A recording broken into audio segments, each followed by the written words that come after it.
Welcome to your next step up the self-publishing mountain. I'm Matilda Swift, author of quintessentially British cozy mysteries. And I'm Samantha Cummings, author of young adult books about magic, myths and monsters. I've written the books, Changed their covers, tweaked their blurbs, tried tools from a dozen ads courses. and I'm still not seeing success. Now, we're working together to plot and plan our way from barely making ends meet to pulling in a living wage. Join us on our journey where we'll be mastering the pen to snag that paycheck. Hello and welcome to Pen to Paycheck Authors Podcast. I'm Matilda Swift, here with my co-host Samantha Cummings, and we're here to write our way to financial success. We're two indie authors with over a dozen books between us, and still a long way to go towards the quit the day job dream. If that sounds familiar, listen along for our Mastery Through Missteps journey. Each week, we cover a topic to help along the way. This week's topic is going to be writing processes. And as we're recording this one in advance, so it'll post while Sam's on holiday, we're not doing wins and whinges of the week. Instead, let's look back over the past couple of months and see what stands out at distance as a win or a whinge. Sam, what do you have? Oh, I think that if I'm just going to do a quick year's recap of win and whinge, my win is that I feel like I have come on like 100% in almost every way, which is a huge win.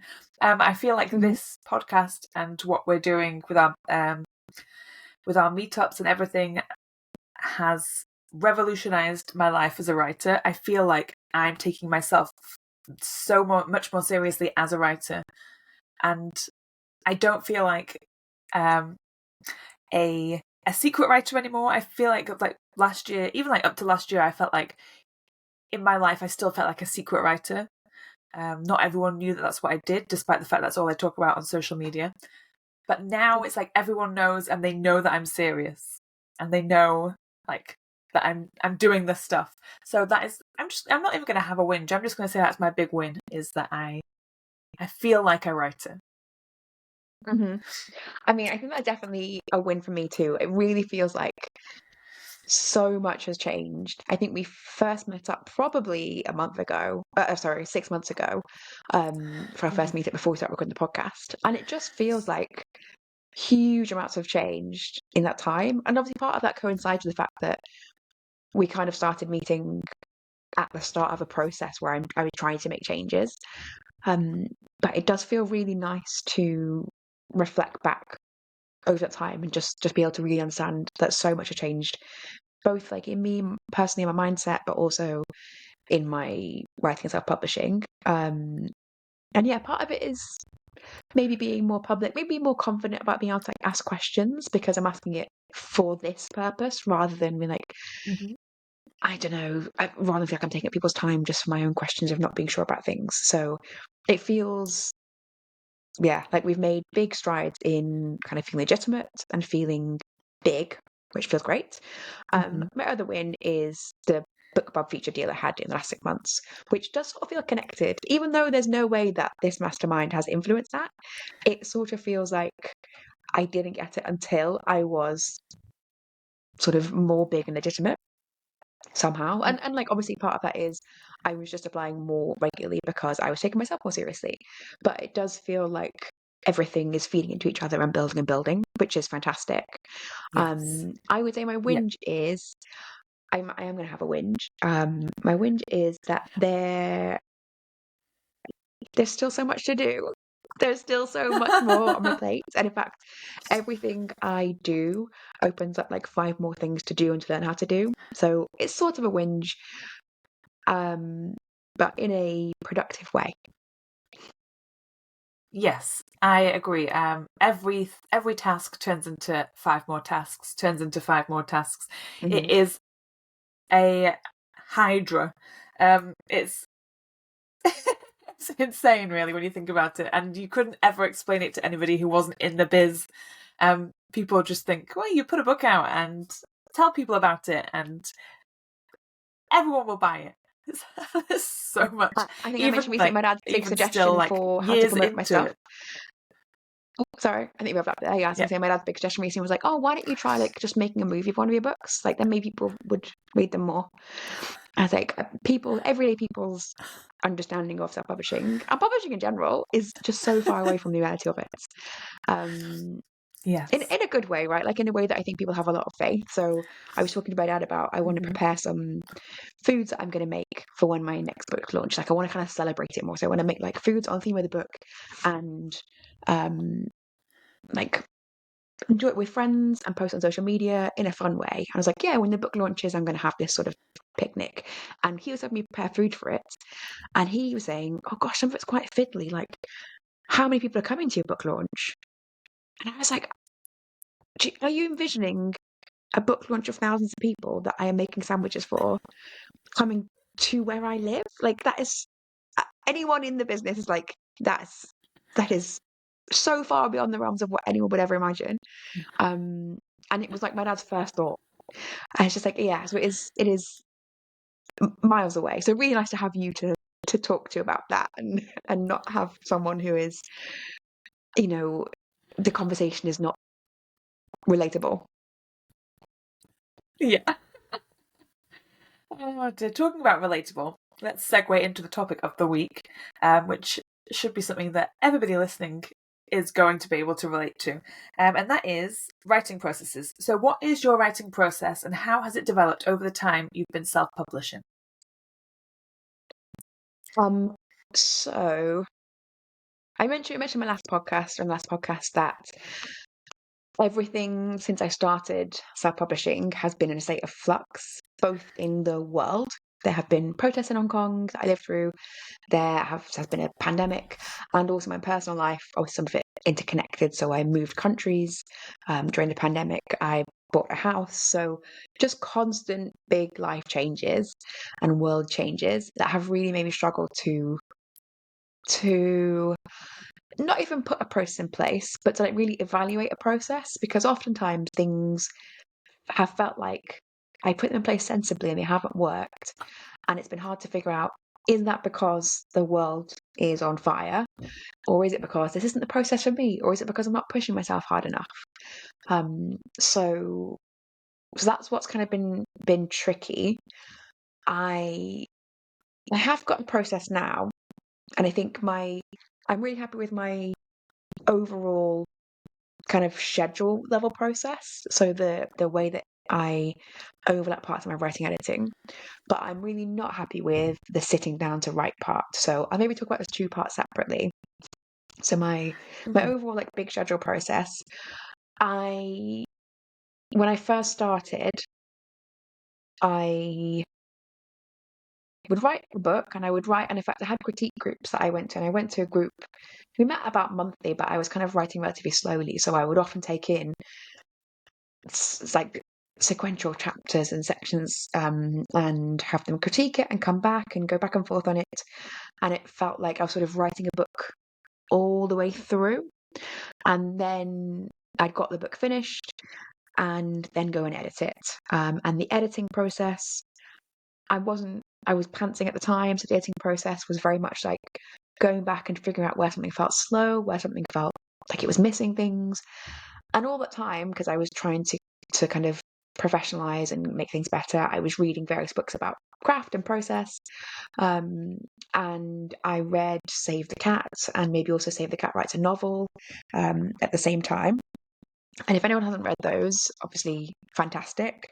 You can find plenty of things online about them, but I do think Save the Cat and Save the Cat Writes a Novel were the most useful books for me to read towards the start of my writing or self-publishing journey, not necessarily writing, because I think they are definitely books for people who want to be writing commercially. So I'm just making a note to add those to the show notes. So when I read those and kind of in tandem with trying to do my editing process and figure that out, I realized actually I was sort of reinventing the wheel when I was editing, and that parts where I thought it was too slow, it was out of sync with the kind of the beat sheets that you can get from Save the Cat and from various websites that are taking the ideas of Save the Cat. So there's quite a good cozy mystery beat sheet, for example, by I think it's Jamie Gold, that is beat sheets for a mystery. So again, I'll just make a note of that and share that if anyone's interested. I know a lot of people use Jamie's beat sheets. So when I was looking at the beat sheets compared to my book, all the places where I thought it was too slow, it was where it had too much word count compared to the beat sheets. All the places where I thought, oh, this feels a bit thin, is because it should have had like 3 extra chapters according to the beat sheet. So I was like, oh, I've just reinvented the wheel. And it took me ages to edit the first book and was an absolute waste of time because had I sat down and thought about it beforehand, I would have just followed the beat sheet markers. And that's what I do now. So that is a big help in terms of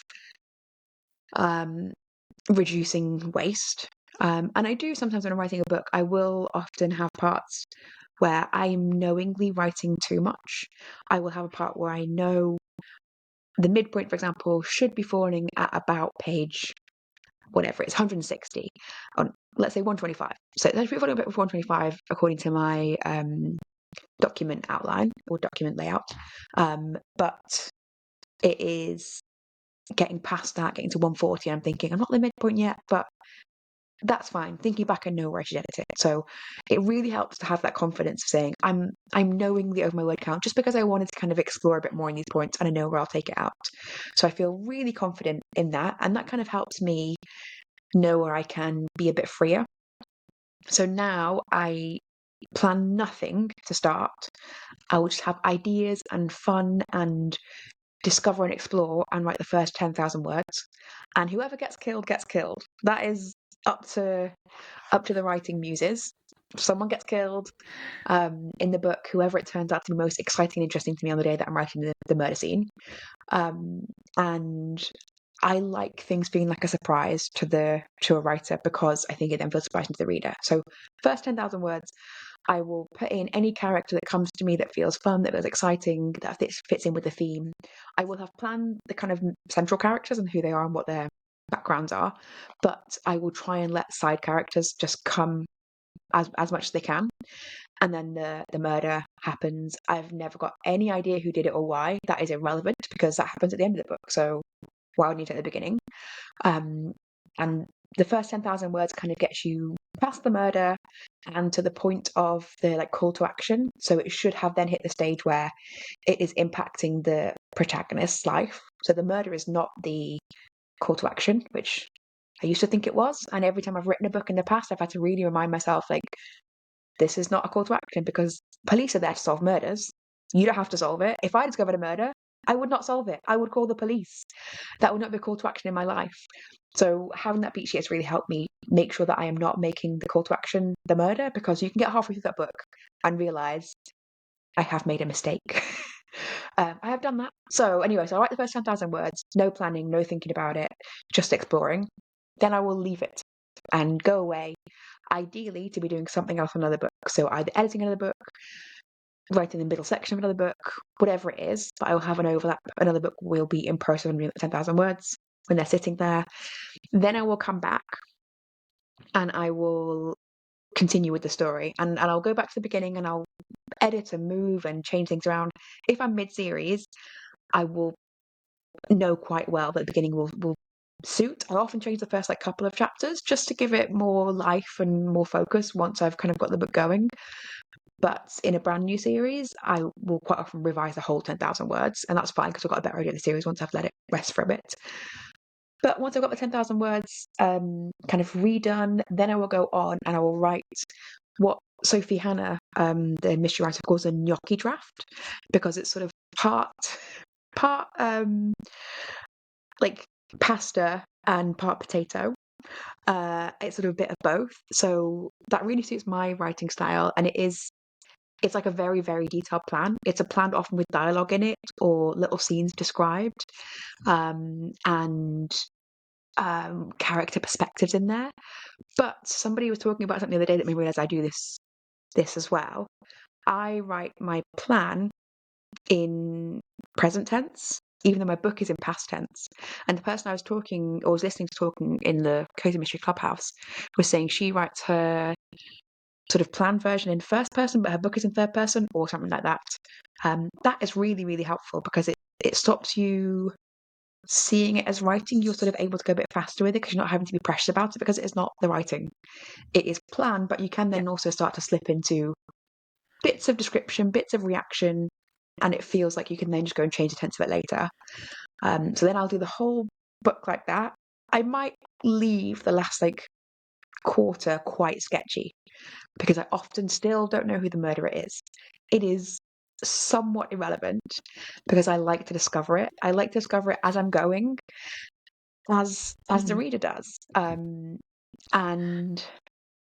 I would say maybe half my books I've changed the murderer. Even if I knew who it was when I was heading towards it, I've changed the murderer right when I got there. Because you should be setting up where a mystery could be many, many people. And also I'm going to edit it so I can go back and make it much clearer it was that person all along. And I like to leave the flexibility because it allows you to sort of force yourself to make it believable.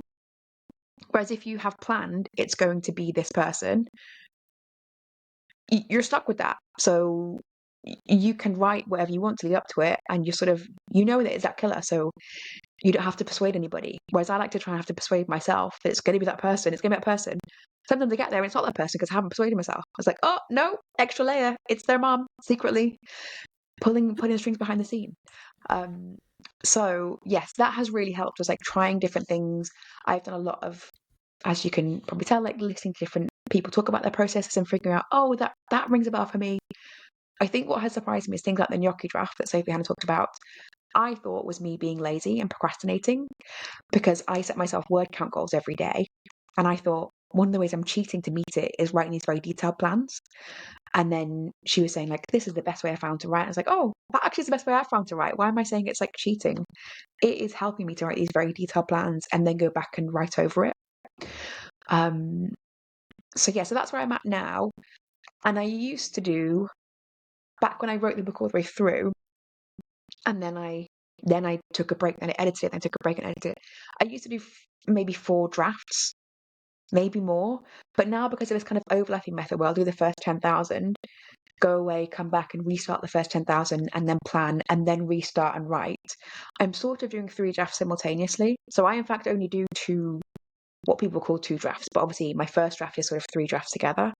So I'll do 1 draft from start to finish that includes as many stages. Then I will leave it. And ideally in that leaving time, again, I'll be writing the beginning of another book or editing another book, doing something else on a different book. And then I will do what I think many people think is a very fast edit, but I really like with a mystery to hold everything in my head at once. I have a lot of subplots, a lot of tiny links and like suggestions of people. So I have to edit very fast to hold it all in my head all at once so that then I can make sure all the strands tie back together. So I will just I'll spend like 3 solid days reading intensely and making a lot of notes so that I can see where people places slow, and I'll be very mean to myself and I'll write notes like boring, dull, like confusing, don't understand, because future me has to deal with that. But future me is dealing with it in a couple of days, which is quite annoying. So future me then has to go through and actually make all the edits, but goes as fast as possible. And in an ideal world, if a book is mid-series, so it's a world I know pretty well, so I haven't hopefully made any massive mistakes. It only takes me a couple of weeks, and I spend a lot of time on it in those weeks. I'm really like, don't talk to anybody, don't do anything else. I'm just in that zone, keeping everything in my head. And then at the end of it, and then it goes to an editor. I'll do a proofread after that as well. So there are other checks, but I would say that's the end of my actual editing process in terms of the writing. And yeah, that's the end of my like scheduled editing. As I said, there's a lot of overlap of different stages. So I would say 1 stage is the first 10,000, 1 stage is the writing, 1 stage is the editing. So I've got 3 stages. I try to overlap those with other things. So if I'm doing 10,001, I'll take a break of a couple of weeks and maybe do the edit of another book. Then I'll come back to the main part of the book on book 1. Then I'll go away and I'll do the first 10,000 on a different book. So I really try to interweave those. It depends, on where I'm at with my series and where I'm at my publication schedule, but that is my ideal world. And I'll talk a little bit about like my day-to-day writing process in a minute, but how about you tell us a bit about your kind of overall schedule process? Oh, okay.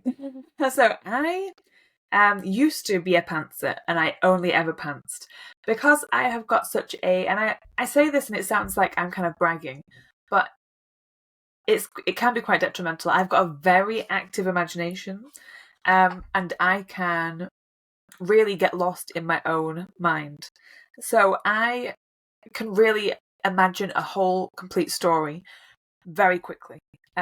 my brain is constantly making up stories. I don't know if I've ever mentioned this in the podcast, but my dreams are as vivid as if I was living another life. And I sometimes do think that I am going to places and living lives.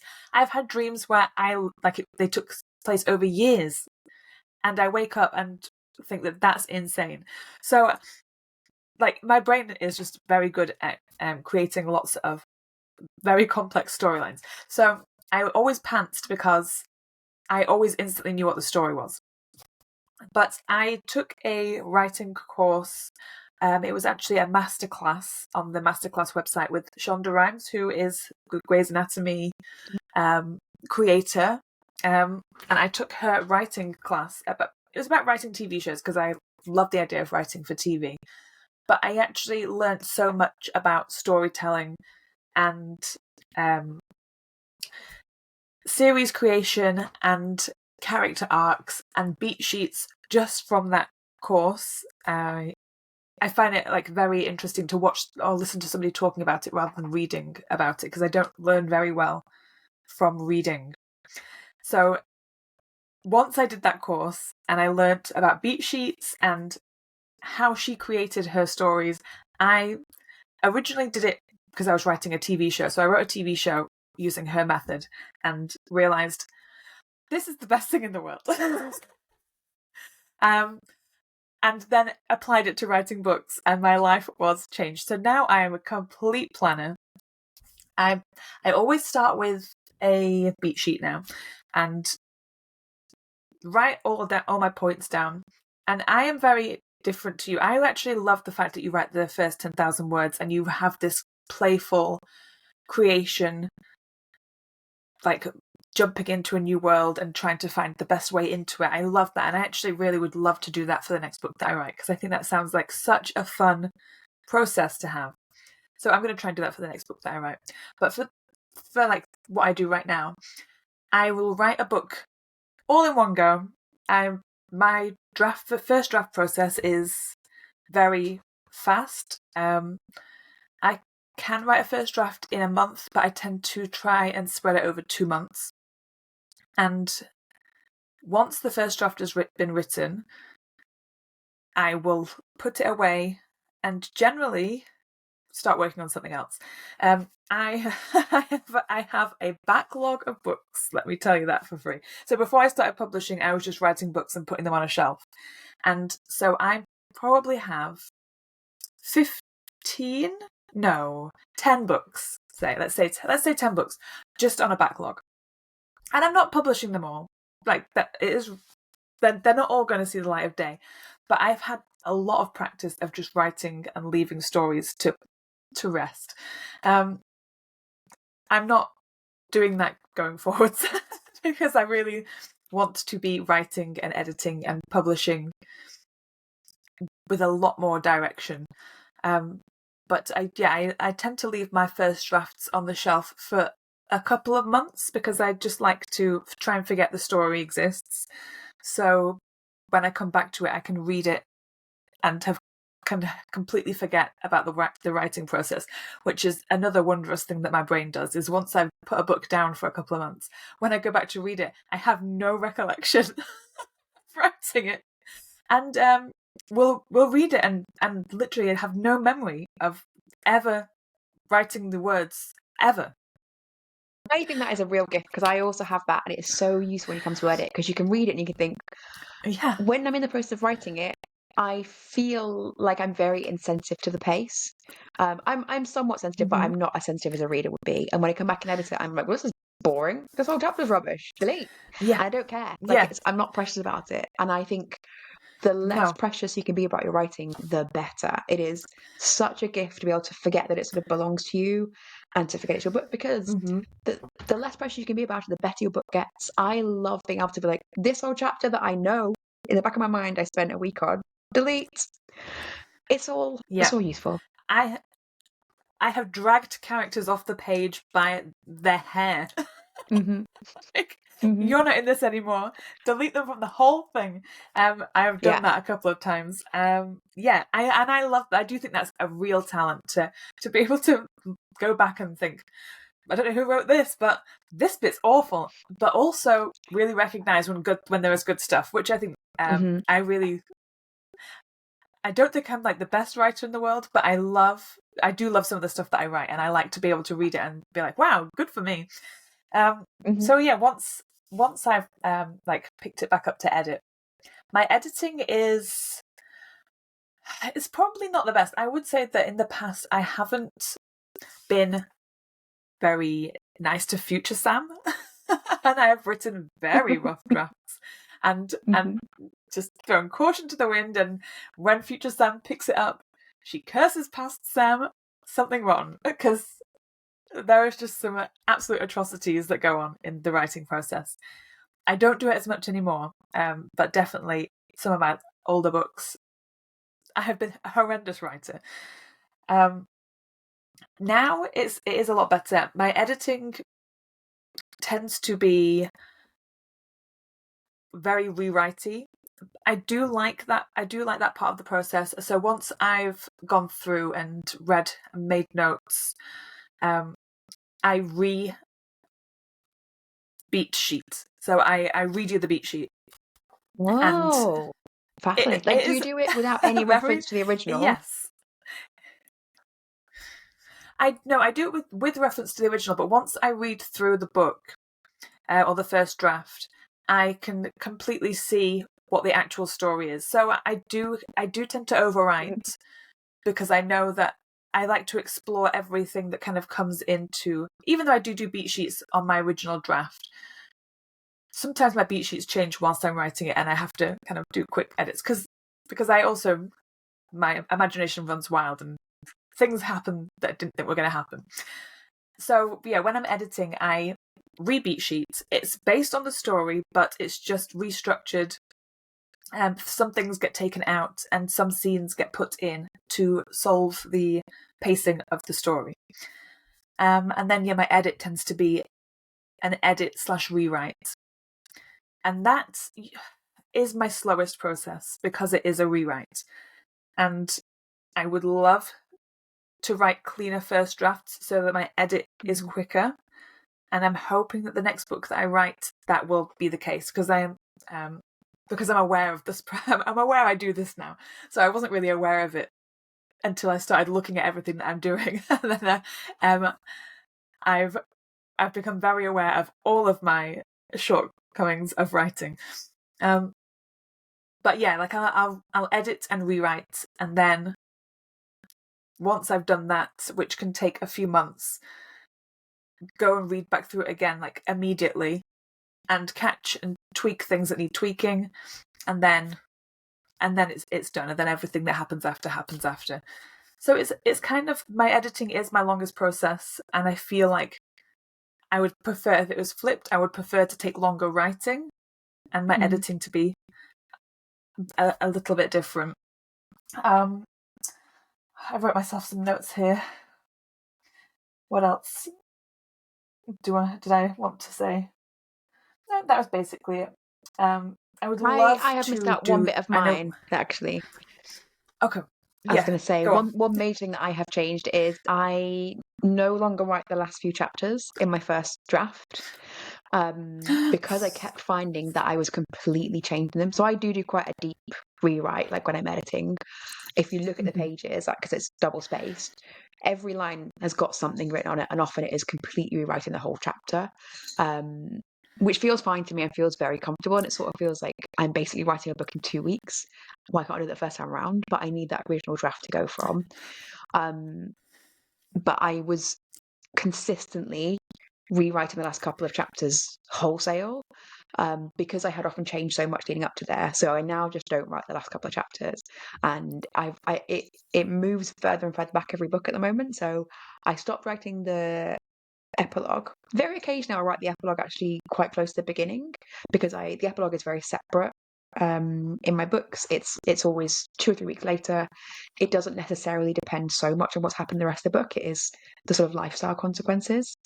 But it started with not really writing an epilogue. Then it was not writing the last chapter.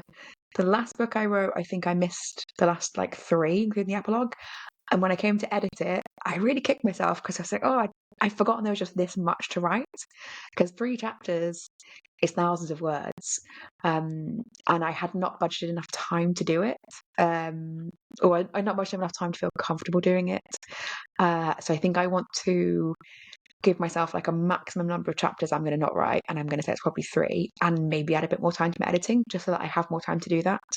Because I do think it is a time saver not writing those, because it's always a waste of time to write them in the first draft for me, because I edit them so heavily, and by the time I'm doing my edits, I don't need that first draft for the last part, because I've done so much work on the beginning part. Then I'm like, oh, okay, now I know what the ending is. I'll go and write that. So that's been a big change for me, and a good place to stop wasting time. It's funny because the ending is always so cemented in my mind when I'm writing that's what I'm writing towards.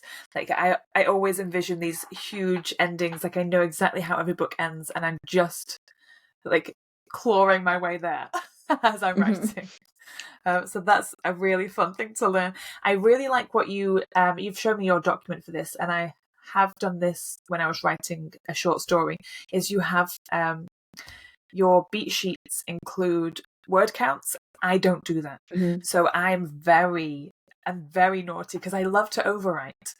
So I tend to just write as much as I want, and I don't think about word count until I start editing. But that is a place where I just found I was really wasting time. Yeah, 100%. I'm definitely wasting time there. I think in the future, like I already know I'm going to be writing a book in November. I completely want to change my mindset and write the cleanest first draft I can, and that is definitely going to include using word counts in my beat sheet. I love that. And when you told me that, because I'd never even thought about it before, because I'm just such a chaos monster. I'm basically the Tasmanian devil at a laptop. just going nuts. When I wrote a short story using that method, it was so helpful. I've never been good at writing short stories, and yet having word counts in my document for the plan made like the short story just like poured out of me, and I've never been able to do that before. So 100% love that. I think, and that's what Jamie Gold's beat sheet has. I think the big benefit for me is, and I think really for every author, there are parts that everyone is worse at. So I am very bad at the part that's called the debate. So the part where the character has had a call to action and they're deciding whether to actually change their lives. Because I am a very decisive person, if I would decide that in 2 minutes. If I was going to solve murder, I'd be looking at the body, I'd be like, yeah, all right, I'm solving that. And then just do it. And I would never question myself. And I think then when I knew I had to write a debate section, so I was looking at a beat sheet, like the content of it, I literally had a character really take the debate too seriously and spend like 1 chapter thinking about the pros and what, not literally like pros and cons, but like really focusing on the oh, I should do it for this reason, and the cons, I shouldn't do it for this reason. The debate section of the book is enormous, like just word count wise. The decision to take on the call to action is huge for me, for someone who's very decisive, and I really have to think about, okay, you cannot just make it someone literally sort of having a debate. They cannot go at it straight on. So how will those, and I think for me, my word count is something like 6 chapters. How would 6 chapters worth of someone doing that play out in like a less straightforward looking, like in a way that will look to the reader like, here is a character having a debate? And that is incredibly helpful for me. So that is where word counts are a big help. It helps you think more sensibly about the parts that you're weaker at. And I know a lot of people struggle with like what they call the muddy middle of a book, and to have a sense of like where you should be word count wise at different points is a big help, I think. Yeah. Oh, 100%. So do you have any plans in the next quarter or in the next year that to maybe spend some time, I don't know, not just thinking about doing something different, but do you have any plans to actually do different stuff, like to try a different process? Yeah, I think it's not. So, like I was saying, I've got kind of two ways of thinking about this. So, I've got the big scale, like schedule process. And I think that works well for me, having that like 10,000, then take a break to a different section of a different book, maybe edit a different book, then come into the whole book. I think that process Mm-hmm. works really well for me. The part that is not working well for me is the like bum in seat time, the sitting down to do the writing time. Mm-hmm. And so my actual day-to-day writing process is and it comes from, I used to work when I worked in Hong Kong. I used to work at a company that started the day quite late, so we work from 10 in the morning. And then you finish work quite late. So actually I started writing before work, which I hadn't ever done before because, Mm-hmm. mornings in the UK can be quite dark. I had never been inspired to think, I'll get up really early and write. Whereas like getting to Starbucks, the Starbucks next to my office, 8 in the morning to have a nice coffee and to write in lovely air conditioning was a treat. It's using the best parts of your brain. It is using your most awake self.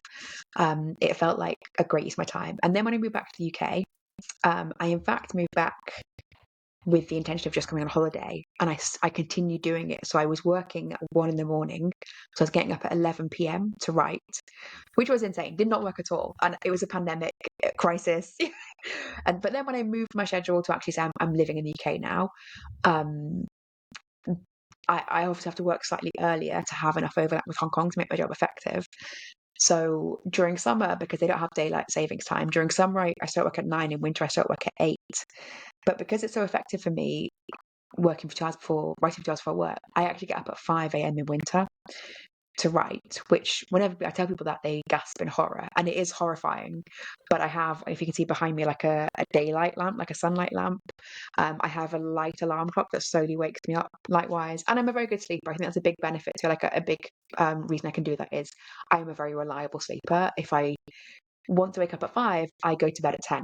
And I can go to bed at 5:10 and be asleep at 10. So that is a real like privilege I have that allows me to do that. I would not say early morning writing is for everybody. But it works for me. I also have one evening a week when I write in like a sort of social group, and that is very helpful because it reminds me always that I can write in the evening, even though I end the day and I think, oh, my brain is so tired. I have had so many important thoughts today. I cannot possibly write anymore. Not true. I could write plenty more. So I have set schedules when I write, and I am definitely a person who their tasks fill the time they have. So if I say I'm going to write for 2 hours, and I set myself a word goal during the week, I write 1,000 words before work, and I then at the weekends will write 3,000 words a day for 2 days, ideally. If I need to split it over 3, I can.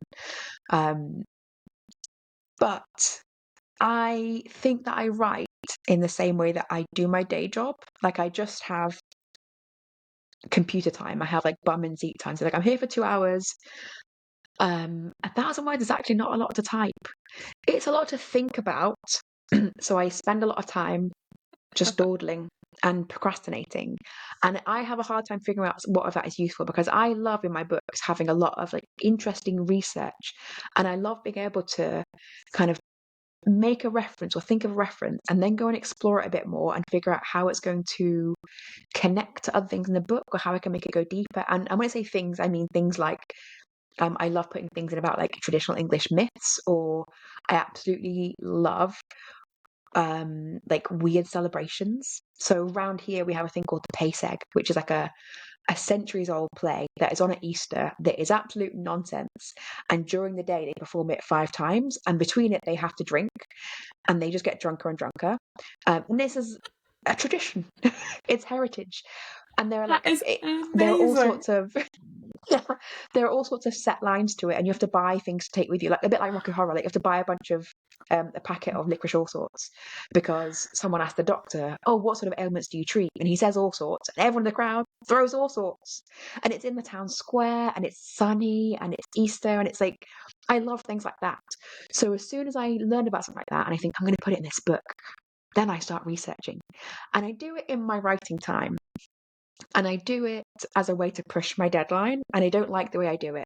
I would rather be more deliberate and say, because I know that I work well, writing wise, in very short sprints. But to an extent, to me, that feels a little bit like cheating because I could write 250 words in a matter of minutes, and 1,000 words is just 4 of that. So I sometimes feel like it would be cheating to to write so quickly. It must be rubbish. And that's a mindset issue. Is like I would think it must be rubbish. Yeah. But what I would rather do is like have my own like Pomodoro where I say, okay, I'm gonna write for 5 minutes. And I will write a couple of hundred words that time. Then I'm going to research for 10 minutes. Then I'm going to write for 5 minutes. And I just don't. I just do slogging away at the computer time because that's what you do in your day job. You don't need a day job. Take a dance break every 5 minutes, which might help. But you think someone's paying me for this, they're paying me to be at the screen. I've got presenteeism in my writing, and I do this at the weekend even worse because I actually find it quite easy to write 2,000 words in a day. I find it a real strain to write 3,000 words. So if I've got a day of writing at the weekend, it's maybe a 12-hour day and I'm slogging through it. And it's the worst. I'm doing it to myself and I know I am. So I really, really want to work on that this year. Make my time at the computer more productive, feel more fun, take advantage of my skills more, and not feel like those are cheating, and get more words down. Yeah. Yeah. That's very interesting. I also, next Easter, can I come to your town? Yeah, absolutely. Yes. Because that sounds very fun. I like what you talk about this with the sprints. I actually only discovered sprint writing for last year's NaNoWriMo. I've never done it before. So prior to that, every writing session I had, I would get home from work because I can't do morning writing. Unfortunately, my brain does not start until at least 9:30 when I've had my first coffee. Anything before that, I'm not really a human being. I'm just a human-shaped fog thing. I just can't do it. I'm a nighttime writer, and I love writing at night. And yeah, I couldn't do it. But I tended to just get home from work and I would sit down at the computer, like I say, bum in seat, and try desperately to claw out. For NaNoWriMo, you've got to write 1,667 words a day to hit the 50,000 word target for the month. And I used to find that so difficult, and it would take me an hour to an hour and a half just to do that. Last November, when I thought, I'm going to give sprint writing a try, I started writing 2,000 words a day in 50 minutes by doing, I revolutionized, because once I tell myself that I've just got I did 25-minute sprints, which is quite a long time for a sprint, but it really worked for how involved I like to get. I would set myself use YouTube videos, because there are sprint videos on YouTube, and I would use and I still sometimes just listen to them for fun, just to have them in the background. There's one that I use in particular. You send a link and I'll add one to the show notes. That sounds fantastic. I definitely will. There's one that I listen to in particular, which is on a train, so you hear train sounds. I love the train. So I am a freak for the train. I could listen to a train and fall asleep.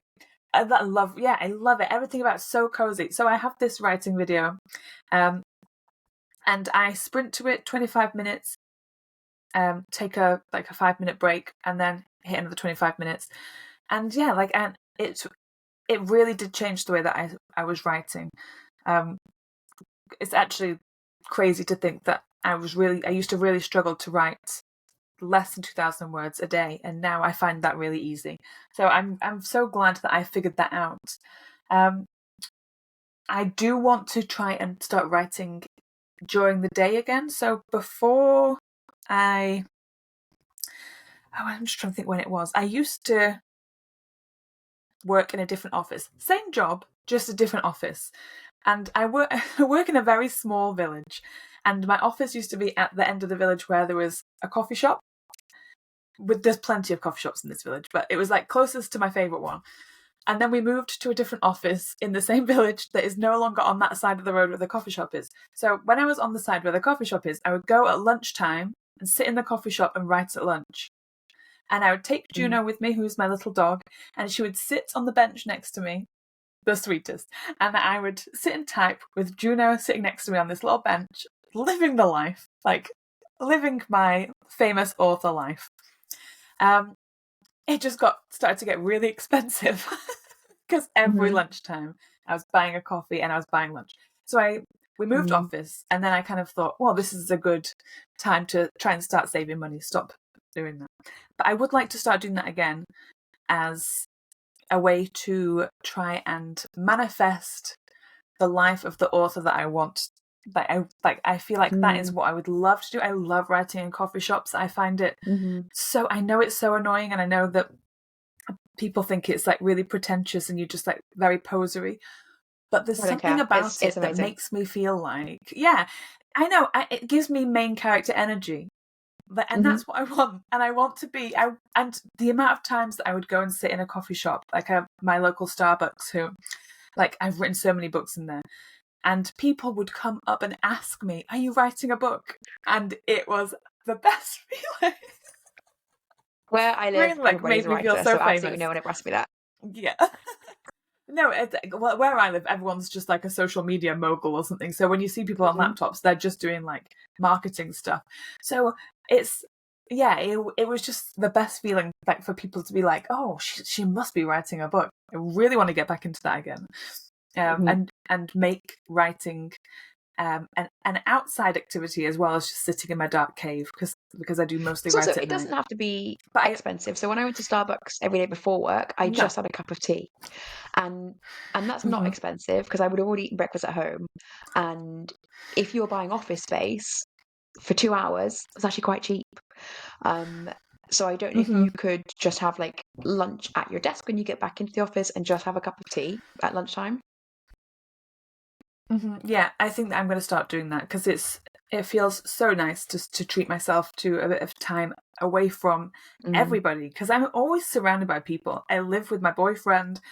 Like, when I'm at work, obviously there's people in the office. I don't get a lot of alone time, and that was my favourite alone time. But I do also have a writing course that I want to do. So there's a writer, she's a traditionally published writer, and she, like, amazingly does these courses for writing. And she's also, I don't know if she's released it yet, but she was going to do an editing one. And the writer is Maggie Stiefvater, who is a young adult writer. She's written many books, like many books, and they're all very highly regarded. And she is one of the most super cool people you will ever come across. She wears leather jackets. She drives fast cars. She is like the coolest person. And she has a writing course about how she structured and wrote one of her young adult books. And I bought it maybe the start of the year, and I've just never gotten around to doing it. So it's actually quite a short-term goal, but in Q3 I really want to do that course before I start writing the next book that I'm going to write, just to see if there's anything that I can implement from her process that may make my process a bit better. So that's my current goal. Right, writing coffee shops and taking a little writing course. It sounds like an excellent goal, like just life goals right there. So fantastic. Hopefully it's been helpful for everyone to listen in on this. And I think it's been helpful for me to really evaluate and like be honest with myself about things that are not working, and to also just have time to reflect on the benefit of trying new things. Like if I was still writing like I was writing before, laboring over 4 drafts when I was just twiddling with commas the last couple of drafts, but I was taking time that I could have spent writing other books. So really helped to reflect on things that have helped with trying new things, and be encouraged to do that again at a time when I'm under no pressure to make a living from writing. It is a great time to be experimenting with things, as we said in the last episode. So for next week's topic, we're starting a new series on, very relevant, real life versus writing, with an episode on dream versus the reality of writing. We normally have a section where we ask, do you have any thoughts on this? But I feel like because it's so similar to today's episode, we might just leave it here and maybe leave everyone to have some ideas of their own about the dream versus the reality of writing. And we will come at it with fresh ideas. Otherwise, we would just be talking about writing processes again. So we will have more things to talk about on that next week. Before then, you will have gone on a holiday, which is fantastic. Very, very envious. So have a wonderful literary time. Enjoy, presumably being in a garret, catching tuberculosis, being inspired, and being, the most Parisian author of all time. Yes. I was going to say to the listeners, I'm going to Paris. I'm not going back in time. I only ever go to, Afford that. at least 2 centuries back Paris. I am fully living my Les Yeah. Mis dreams. So sadly you're not, but Fair that's how it enough. would be. Yeah. No. Yeah. Well, thank you very much for listening, and we will talk to you next week. Goodbye. Bye. You've been listening to Pen to Paycheck Authors. Stay tuned for our next episode, and don't forget to subscribe to learn how to write your way to financial success.